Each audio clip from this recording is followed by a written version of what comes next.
The creative space right now is obsessed with cameras, specs, resolution, dynamic range, if it could shoot 4K or not.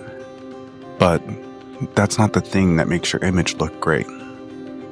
It's easy to assume better specs automatically means better images.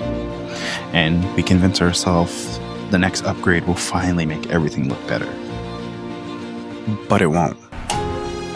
When you look at all the factors and you try to figure out what creates depth and emotion in an image, the camera is on the bottom of that list.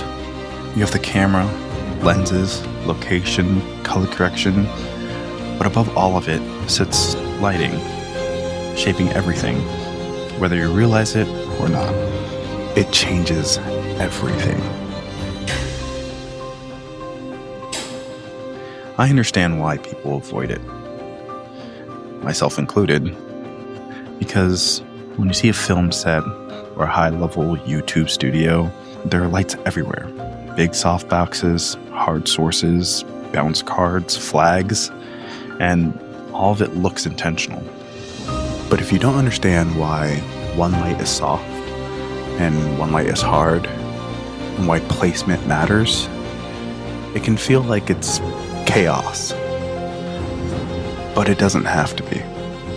By the end of the video, you'll know how to make a beautiful image at home in normal spaces without a crew. And that's the goal. But before we build something that actually looks good, I'll have to show you where most people mess up. It's simple. You put a light near a camera, you aim it straight at your subject, and you expose everything evenly, so nothing feels underlit. And technically it works. The face is visual, the exposure is clean, but it feels flat. There's no shadow, no shape, no depth. When the light comes straight from the camera side, it doesn't sculpt the subject. It diminishes it. And cinema is based off dimension. It lives in the shadows. So avoid placing your light directly next to your lens. Give it contrast. Give it depth. But before we break down these setups, let's talk about the lights that are shaping all of this. These are the newer HB80C. Compact 80-watt mini cob lights with Boeing's mounts. They give you full RGB control and let you adjust the temperature and actually shape where your light falls, instead of just adding brightness. And control is everything. The HB80C has a built-in battery powerful enough to run untethered, which makes it generally portable. So you can light a scene without dragging power bricks, extension cords, or generators everywhere you go. It's intuitive. Right on the unit, you get a physical power switch, quick action buttons, RGB and color controls, and a smooth stepless adjustment so you're not fighting menus or guessing settings, and that simplicity matters. The HB80C also connects to the newer Studio app, which lets you adjust intensity, color, temperature, and effects remotely. So if the light is mounted high or outside of a window or tucked in a tight space, you can make these changes without instantly breaking your setup.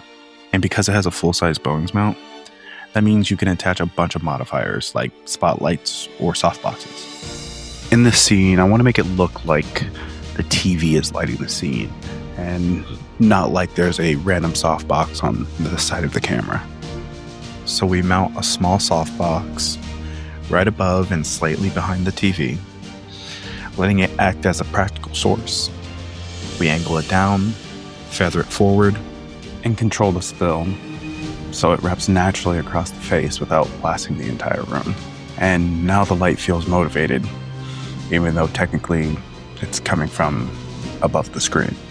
The final step is to turn on the TV effect, which includes a whole subtle variation of brightness and color and just enough movement to mimic the flicker of a TV.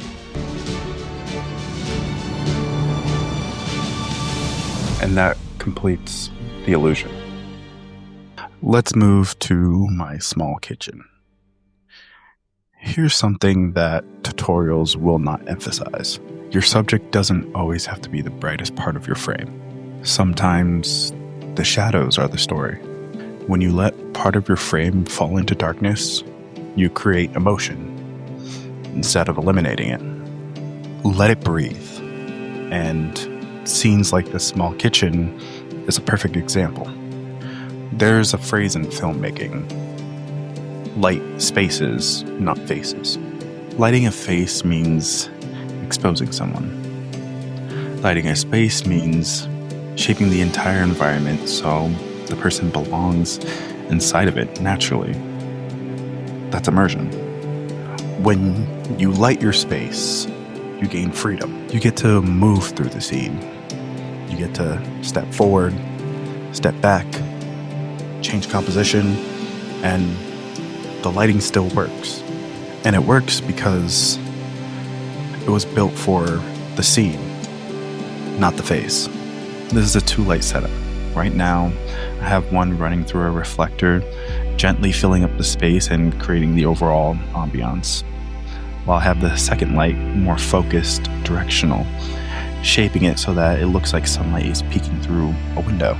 One controls environment, the other creates a story. Notice something else. There's no softbox that's pressed close to me. The YouTube formula says make everything soft and close, and then evenly flatten it. And that's why so much content looks identical. Intentionality can be controlled light, and that controlled light can show emotion. So experiment. Lighting isn't about strict rules. It's about story. It doesn't have to be realistic. It doesn't have to be formulaic. It just has to serve what you're trying to say. Stop chasing cameras and start shaping light. I'll have Amazon affiliate links linked in the description below if you want to check out some of these products. It helps out the channel and it's no additional cost to you.